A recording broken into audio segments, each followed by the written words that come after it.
Hey, this is Chris and Lamb of God. You're watching Rock and Metal News. Hey guys, this is Ron from YouTube's Rock and Metal News with a Rock and Metal News CD review of the new Killer Be Killed. It's their self-titled album, and it is out now. The band was started by Max Cavalera and Greg from the Dillinger Escape Plan in 2011, and then they were joined by Troy Sanders from Mastodon and ex-Mars Volta drummer Dave Elitch.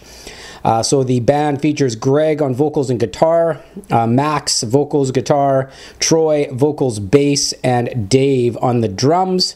When you look at this lineup, it just has, you can tell it's going to have an amazing feeling brewing with the the heaviness and hardcore sound of the Dillinger Escape Plan and the thrashy, really heavy sound of Max Cavalera from Soulfly and Sepultura and others, Cavalera Conspiracy. And then you got Troy from Mastodon on bass and vocals, and Dave Elitch. I mean, he was just an amazing drummer in the Mars Volta. So this is, going to be really interesting to listen to, and just probably one of the most anticipated albums, I would say, of this year, due to the fact of the collaboration of these guys, that's for sure. The first song on the album is called Wings of Feather and Wax. This track moves along with Troy opening up the vocals. Greg jumps in the chorus. This one here, at about the 2-minute mark, Max Cavalera takes over on the vocals, and man, it just has a real cool Soulfly feeling, and the drumming is amazing on the opening album. What a diversity, that's for sure. You can just hear everyone's influences. Just an amazing track. Number 2 is called Face Down. That's one of my favorites on the album. This one here, it kind of has a march feel to the beginning, and Greg starts this one off. Just definitely a political song, as they state disarray in the nation. All vocalists can contribute on this track as well. Just another amazing track. Number 3 is Melting of My Marrow. This one here, Greg opens up on the vocals. It has this very cool, almost black metal guitar part in it, which sounds really cool. It's kind of a dark, doomy song. Loving Greg's vocals on this.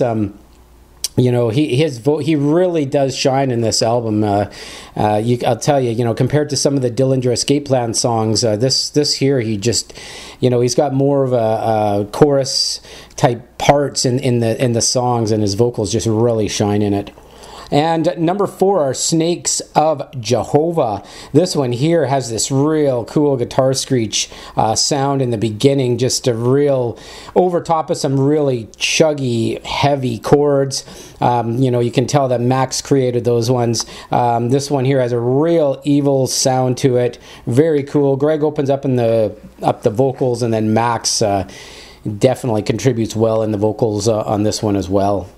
And number 5 is Kerb Crusher.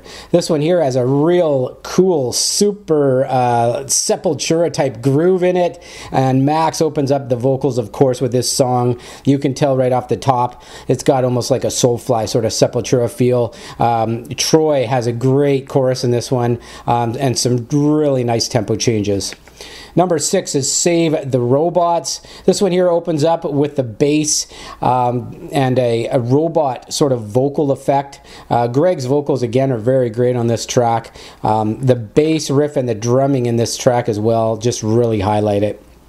Number 7 is Fire to Your Flag. This one here is a fast track. Greg opens up. Max cuts in with a almost like Sepultura meets Dillinger Escape Plan track. Really hardcore. Troy gets in the vocal spot as well. Just an amazing song. And number 8 is I.E.D, which is Improvised Explosive Device. And you can tell this kind of has almost a Middle Eastern guitar sound to open up. And we know where this track is going as soon as it opens up, that's for sure. It's just utter chaos in this one. Max really stands out in this, just heaviness at its best. And number 9 is Dust into Darkness. Nice heavy drumming in this track, a really kind of slow, heavy, plodding feel, and and it has just it adds a lot of different diversity to the album, this track. And number 10 is 12 Labors. It's fast, it's groovy, it's dynamic. This track has some almost sort of dreamy type parts, great vocals in it, very dynamic track again, tons of styles. It's like almost like a roller coaster ride, this track. It's up, it's down, it's all over the place. Dave fits in so well as he adds some really nice, almost Mars Volta type drumming to it. And track number 11, which is the last song on the album, is called Forbidden Fire. This one here starts nice and slow, just like on the ride with some rim shots. Almost reminds me of, say, the opening of One of Us Is the Killer off kind of the Dillinger Escape Plan album. It's got that kind of a neat, groovy feeling. And it gets heavier as Max takes over the vocals.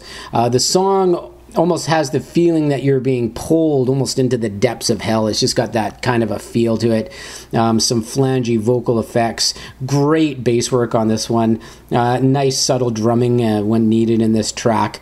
It's really nice to hear these guys play this style, because this is really out of all of their styles, this track. It's just something, that they've come up with to fit sort of the real intricate parts of each person's band into this track. I really like the last track. It's kind of one of the most diverse on the album.